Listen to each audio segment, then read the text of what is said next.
Programme में दोबारा खुशामदीद। बात का आगाज़ करूंगा मैं मीर हासिल खान बुजंजर साहब से, और जो हम आज का मौजू है हमारा ये है कि पाकिस्तान का जो तान है बलूचिस्तान, वो अभी तक जख्म है और उसके मसाइल का हल किसी के पास नहीं है। वहाँ रोज़ाना लोग मारे जा रहे हैं, गायब हो रहे हैं, एक दूसरे पर इल्ज़ाम तराशी की जा रही है। कोई कहता है कि गैर मुल्की ताकतें मुलविस हैं, कोई कहता है कि दहशत गर्द हैं मुलविस हैं, कोई कहता है कि सिक्योरिटी इदारे अवाम का जीना मुहाल किए हुए हैं। बुजंजर साहब, आप बताइएगा कि बलूचिस्तान के मसले का हल क्यों नहीं निकल रहा? क्या खुलूस की कमी है, नीयत की कमी है, या हमारे पास ज़राए नहीं है? देखिए, इसमें तो पहली बात यह है कि जिसपे हमें बहुत सख्त इतराज़ है, और पिछले दिनों से आपको याद होगा मैंने इस्लामाबाद में प्रेस कॉन्फ्रेंस की थी, और वो उस प्रेस कॉन्फ्रेंस के बाद जो आपने कहा कि जो इन्होंने सुप्रीम कोर्ट में बयान दिया है उसका तरदीद भी इन्होंने की, मगर तरदीद उन्होंने उस वक्त की जब हमने प्रेस कॉन्फ्रेंस की। देखिए, इसमें बुनियादी मसला ये है कि स्टेट होता क्या है।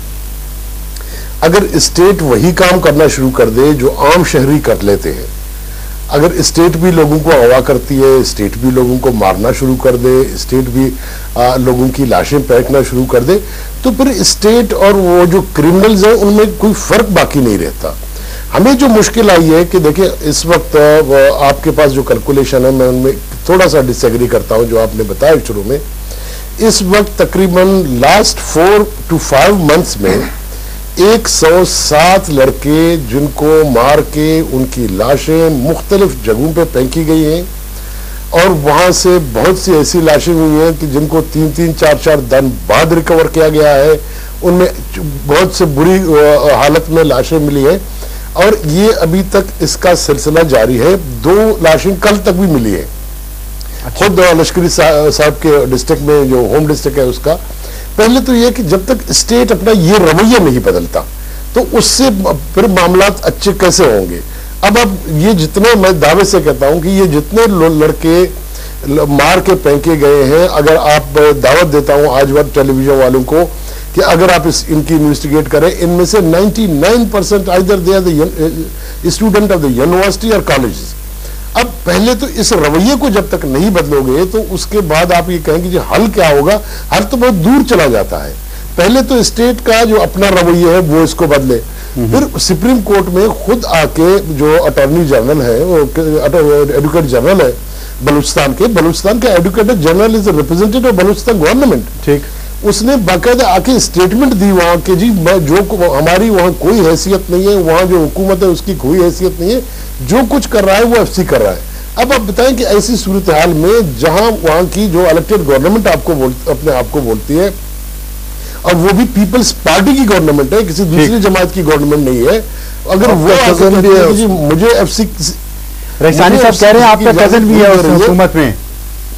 जी भले, मैं कजन को छोड़े, मैं कजन की बात नहीं कर रहा हूँ, आपके वोटर भी हैं। अगर वो एक हुकूमत आप उन्हीं के वोट से मुंतखब हो गया। मैं लाचार हूँ, मैं बेदस्तपा हूँ, एफसी ने मुझे हाईजेक किया है। देखिए, अगर एक इदारा अगर पूरी हुकूमत को हाईजेक करता है, this is statement of the government का स्टेटमेंट है सुप्रीम कोर्ट में, जिसको डॉन ने, जिसको आपके तमाम अखबारों ने क्या क्या है पिक किया। अब देखिए, अब ऐसी सूरत हाल में आप हल ढूंढने की बात कहां से करेंगे जब आपके लड़के मारे जा रहे हैं, उनकी लाशें फेंकी जाती हो।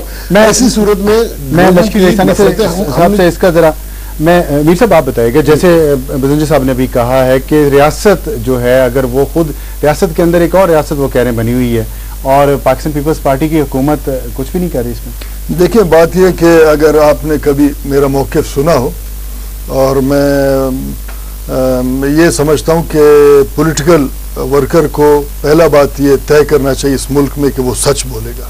ठीक, माजरत के साथ हम आज भी एक दूसरे से जज्बातियत में नंबर ले जाने की कोशिश कर रहे हैं, जबकि पूरा सोसाइटी और मुल्क बहरान में। पहले इस बात को क्लियर करना चाहिए।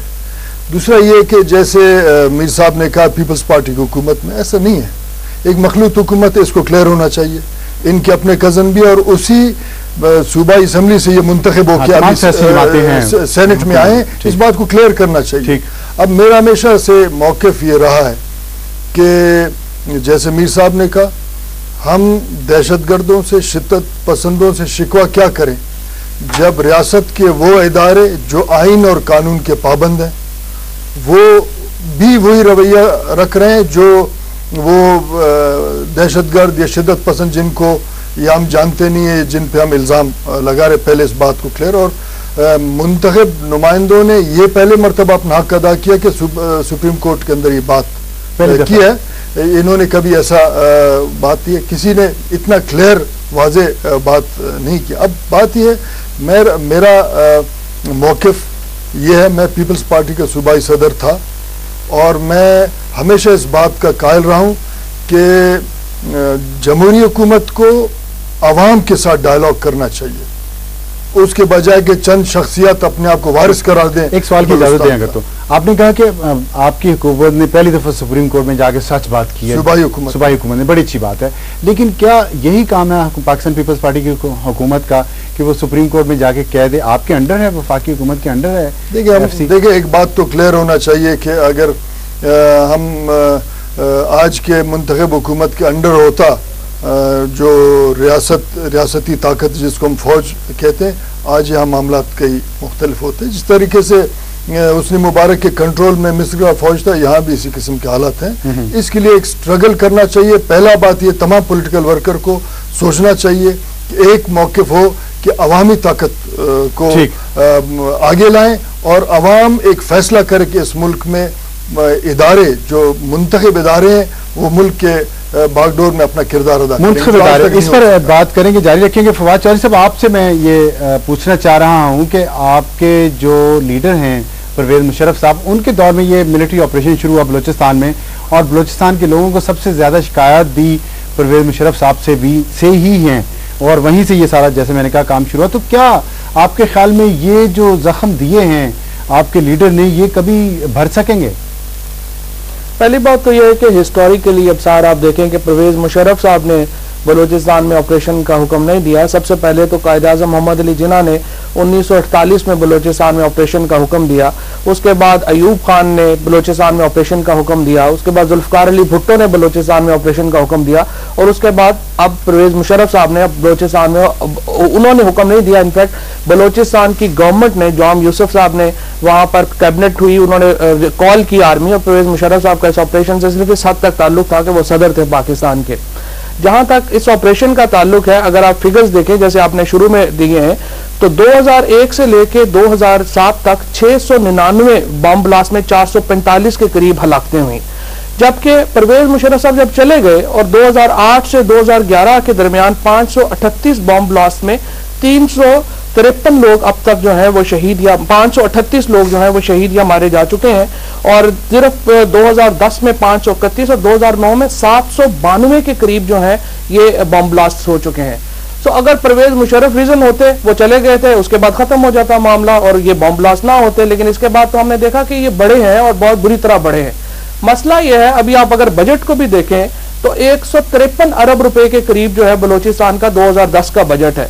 टोटल जो बलोच डिस्ट्रिक्ट्स की आबादी है वो तकरीबन 35 से 40 लाख नफूस पर है और अगर आप टोटल उनकी फैमिलीज की तादाद देखें तो ये 62 या 63 हजार फैमिलीज बनती हैं। अगर आप बलूचिस्तान का बजट हर महीने इनको 30-30 हजार रुपया हम पर फैमिली को वैसे ही दे दे तो मेरे ख्याल में बलूचिस्तान की हालत उससे कहीं बेहतर होगी जो इससे इस वक्त हमारे यहाँ। तो हुकूमत ने क्या किया है, मैं सिर्फ एक छोटी सी अर्ज ये कर लूं कि इस हुकूमत ने क्या किया है कि 1 अरब 30 करोड़ रुपया सिर्फ 3 सरदारों को बांट दिया। शाहजैन बुख्ती साहब को 48 करोड़ रुपया दिया गया, उनके वालिद साहब को, उनके भाई को, और सिर्फ परवेज मुशर्रफ की मुखालफत में 3 सरदारों को 1.5 अरब रुपया दे दिया गया। ये तो बिल्कुल एक मजाक है।